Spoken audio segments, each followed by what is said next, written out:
গতিকে এই অসম গণ পৰিষদ দলে প্ৰত্যেকটো মুহূৰ্তত এছপিআৰ নিচিনা কৰি যেনেকৈ এছপিআই ৰং সলাই থাকে, এই এছপিআৰ নিচিনাকৈ অসম গণ পৰিষদ দলেও ৰং সলাই থাকে। ৰামদিয়াত বৰপেটা লোকসভা সমষ্টিৰ কংগ্ৰেছ তথা ইণ্ডিয়া জোট বন্ধনৰ মনোনীত প্ৰাৰ্থী দীপ বায়নক উষ্ম আদৰণি। উদ্যক্ত কণ্ঠেৰে নিৰ্বাচনী ৰণসিঙা বজালে কংগ্ৰেছ প্ৰাৰ্থী দীপ বায়নে। সমাগত লোকসভা নিৰ্বাচন খদমদম লাগিছে প্ৰতিটো ৰাজনৈতিক দল তথা দলীয় নেতা কৰ্মীৰ মাজত।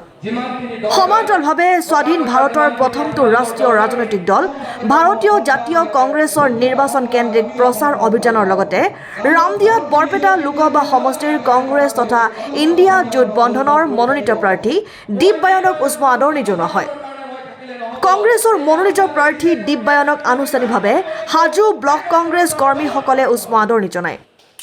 ইয়াৰ পিছতেই হাজো ব্লক কংগ্ৰেছ কমিটিৰ সভাপতি অজিত ঠাকুৰীয়াই আঁত ধৰা সভাত দীপ বায়নে ভাষণ প্ৰসংগত বিজেপি চৰকাৰৰ বিৰুদ্ধে বিভিন্ন প্ৰসংগত সৰব হৈ পৰাৰ উপৰি অসম গণ পৰিষদক তেজপিয়া আখ্যা দিয়ে। সোমবাৰৰ এই সভাত কামৰূপ জিলা কংগ্ৰেছ কমিটিৰ সভাপতি কংকন দাসসহ ভালেকেইগৰাকী দলীয় পৰ্যায়ৰ বিষয়ববীয়া উপস্থিত থাকি দলীয় প্ৰাৰ্থী দীপ বায়নক বিপুল ভোটৰ ব্যৱধানত জয়ী কৰাবলৈ দৃঢ় সংকল্প লোৱাৰ প্ৰচেষ্টা গ্ৰহণ কৰে।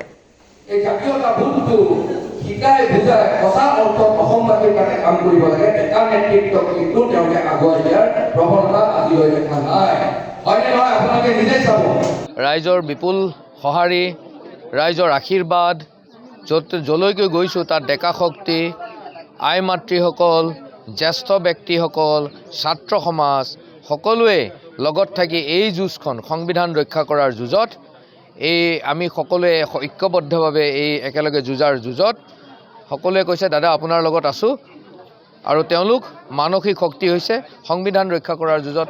খুব ভাল লাগি আছে যে সকলোৱে এনেধৰণে আশীৰ্বাদ দিছে। আজি ইয়াতে ৰামদিয়াত আহিছোঁ। ৰামদিয়াত আমাৰ কংগ্ৰেছ কৰ্মীসকল আৰু বহু আমাৰ জ্যেষ্ঠ নাগৰিকৰ লগত মত বিনিময় অনুষ্ঠান আছে, মহিলা কিছুৰ লগত আমাৰ মত বিনিময় অনুষ্ঠান আছে।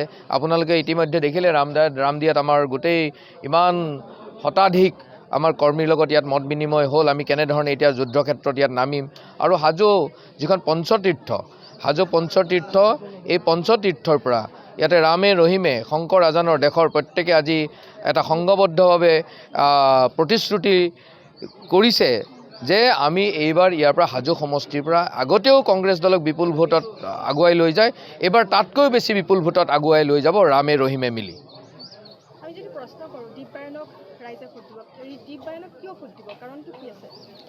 দীপ বায়নক কিয় ভোট দিব তাৰ উত্তৰ বহুকেইটা ক'ব পাৰোঁ, কিন্তু মই বৰ নহৈ পেলাই মোক কিয় ভোট দিব বা মোৰ বিৰুদ্ধে থকা অসম গণ পৰিষদ দলৰ জ্যেষ্ঠ আমাৰ সন্মানৰ জ্যেষ্ঠ ব্যক্তিজনক কিয় ভোট দিব, এইকাৰণে ভোট দিব নেকি যে বৰ্তমান যুৱ সমাজে চাকৰি বাকৰি নাপাই পেলাই হাহাকাৰ কৰি আছে।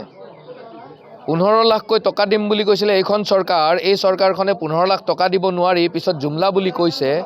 এইকাৰণে এই চৰকাৰৰ লগত থকা অসম গণ পৰিষদ দলৰ নেতাজনক ভোট দিব। তাৰপিছত 2 কোটি নিবনুৱাক চাকৰি দিম বুলি কৈছে, চাকৰি দিব নোৱাৰি পেলাই এতিয়া বিভিন্ন ধৰণৰ বেলেগ ধৰণৰ প্ৰৰোচনামূলক বক্তব্য ৰাখে, এইকাৰণে এওঁলোকক ভোট দিব। গতিকে ৰাইজৰ অন্তৰত বহু কথা আছে যিবোৰ কাৰণত এইবাৰ কংগ্ৰেছ দলক ৰাইজে হিয়া উজাৰি ভোট দিব। গতিকে পৰ্যায়ক্ৰমে এইটো যদি আপোনাক কৈ থাকোঁ বহুত দীঘল হ'ব, মানে কৈ থাকিলে আপোনালোকৰ ইণ্টাৰভিউটো বহুত দীঘল, ইমান সময় আপোনালোকৰো নাই আমাৰো নাই। গতিকে এইবাৰ ৰাইজে এই সংবিধান ৰক্ষা কৰাৰ যুঁজত, কাৰণ সংবিধানখন আমিতো ৰক্ষা কৰিব লাগিব ভাৰতবৰ্ষৰ, এই যি ছেকুলাৰিজিম শব্দ তেওঁলোকে একে কোবে নোহোৱা কৰি দিব খুজিছে, ৰাজতন্ত্ৰৰ দিশলৈ নিব খুজিছে, শোষণেৰে শাসন কৰি আছে। আপোনালোকবিলাকৰ নিচিনা উঠি অহা প্ৰজন্মৰ ল'ৰা ছোৱালী, আপোনালোকবিলাকে সাংবাদিক জগতৰ লগত জড়িত থকা ব্যক্তি চতুৰ্থ স্তম্ভক খতম কৰি দিব খুজিছে। এনেকুৱা বিভিন্ন প্ৰশ্ন ৰাইজৰ মনত উদ্ৰেক হৈ আছে, যাৰ বিৰুদ্ধে এইবাৰ ৰাইজে সোচ্চাৰ হৈ আৱেগেৰে নহয় এইবাৰ বিবেকেৰে ভোট দিব, কংগ্ৰেছ দলক আগুৱাই দিব। হাজোৰ পৰা অনামিকা কলিতাৰ ৰিপৰ্ট, ডেমক্ৰেটিক আছাম।